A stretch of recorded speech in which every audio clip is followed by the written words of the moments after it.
the Silver Surfer has multiple aspects to it.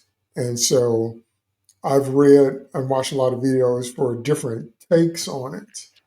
And so it depends on your perspective on why they're doing it. Now, one perspective I heard was that since they're going to be porting over into our world, meaning the main MCU, they're using this female Silver Surfer, Shalla-Bal, as a one-off because, like you said, they're going to lose. Mm-hmm. I think I said this to you. I think we were talking about this. Right. No, but more than one person has said that.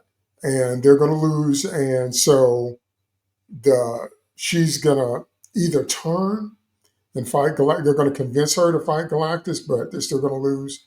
And then that's how they're going to get over to our world, the main MCU. Or they're not going to turn her and they're just going to destroy everything and they just kind of run away.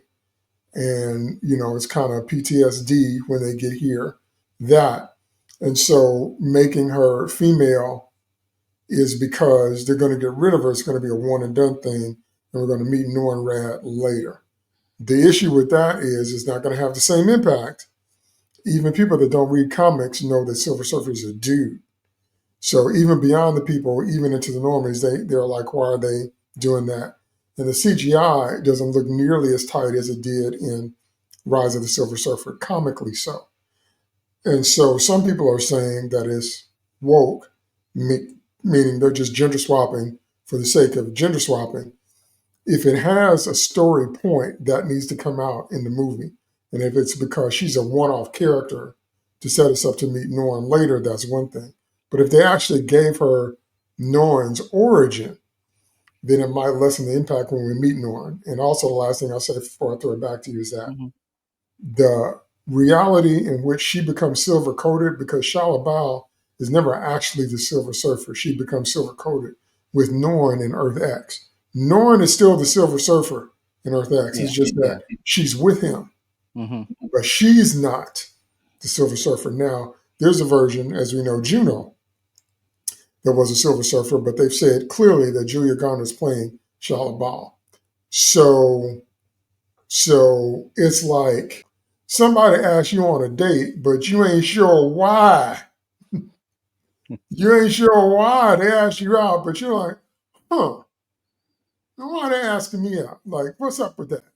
Right. And it feels like that. And some of that is just our post-traumatic stress from being burned so many times by the bait and switch. The Hawkeye show was about Kate Bishop.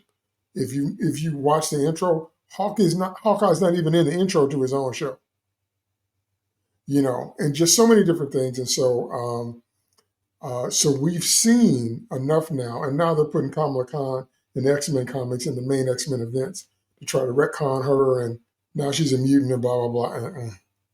So we've seen so much now until it's not the same as a blank slate benefit of the doubt. I keep trying to explain that to people because they keep talking like we don't have 10 years of history of them doing a bait and switch where they put the title character in the marquee to make you watch. And then when you actually watch the show, surprise, it's about the female replacement. Like that hasn't happened for 10 years.